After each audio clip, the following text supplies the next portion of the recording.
So I recently did an episode of my podcast. It's called Authentically Us. This episode was on kids receiving gender affirming care to transition. And I received a lot of feedback. Some of it was negative, some of it was not. But someone asked if I could provide more statistics about children receiving gender affirming care. So, this is it. This is me at age 13, going on 14. During this time, what I would do, I would lock myself in my bedroom and I would dress in women's clothes with the TV on. I didn't know back then that I was transgender. I didn't really know what transgender was at this time.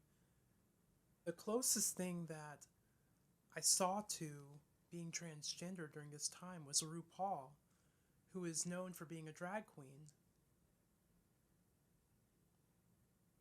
But me at the age of 13, I was not mature enough to make an irreversible, life-altering decision that would change the course of my life. Maybe in a few years, I could have come to that decision, but at this particular time, at this particular point in my life, there's no way that I could have made a decision like that. And I know my parents wouldn't have allowed me to, even if I had wanted to. What I'm saying is that I don't think that it's safe for children to receive gender affirming care until they're at an age where they can make an informed adult decision. 16 at the youngest with parental consent, no younger than the age of 18 for an independent decision to receive gender affirming care or gender affirming surgeries. Today in 2023, 1 out of 5 adolescents now identify as LGBTQ+, and 20 to 50% of kids in urban areas identify as LGBTQ+.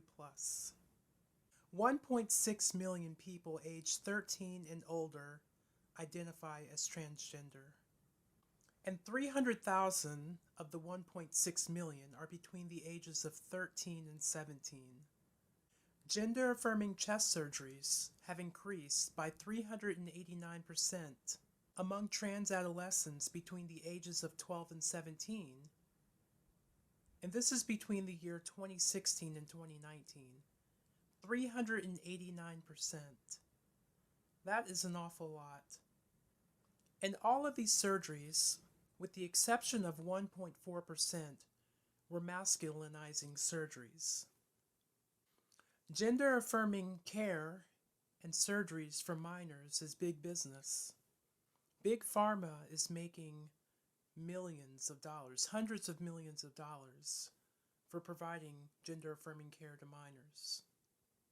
For last year, 2022, gender affirming care for minors was currently a $350 million business, and it's projected to increase to $750 million by the year 2027. There's definitely something else at play here. I think it could be tied into population control. It could be tied into eugenics. But if more people are identifying as LGBTQ+ and receiving surgeries or gender affirming care that will sterilize them for life, birth rates are definitely going to drop because of this, which will decrease the population. I just find it rather strange for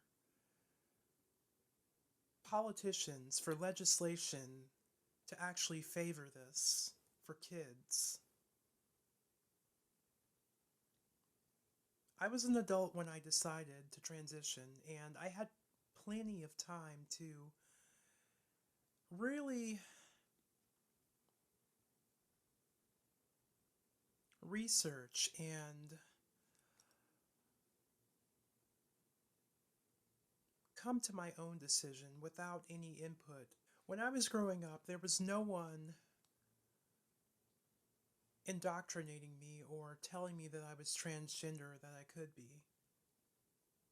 I knew I wasn't gay, but there was something that was different about me. If we had figured it out back then, I don't think it would have been safe for me to start gender affirming care at such a young age. As of right now, no one really knows the impact that puberty blockers can have on neurological development of kids. It's widely unknown currently.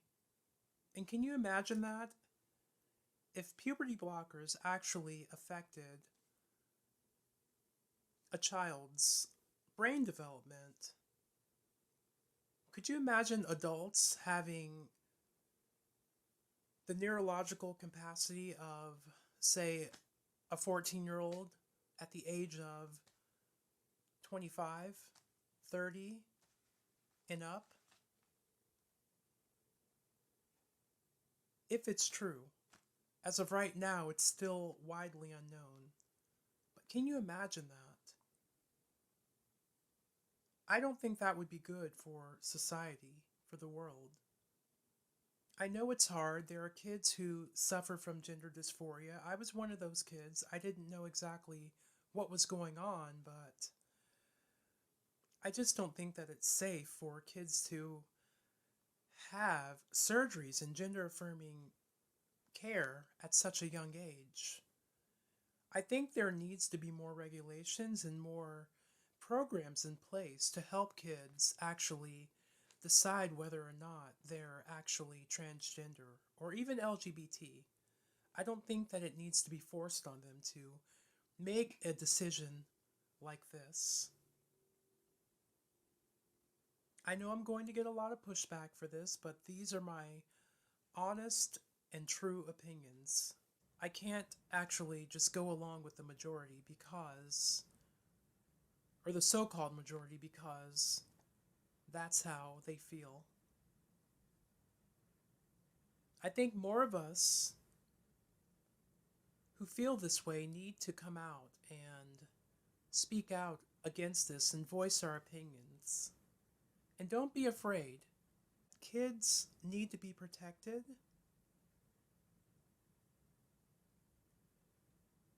and they need time to develop into the best version of themselves. I would like to make more videos on this topic and have conversations with other people, even those who disagree with me.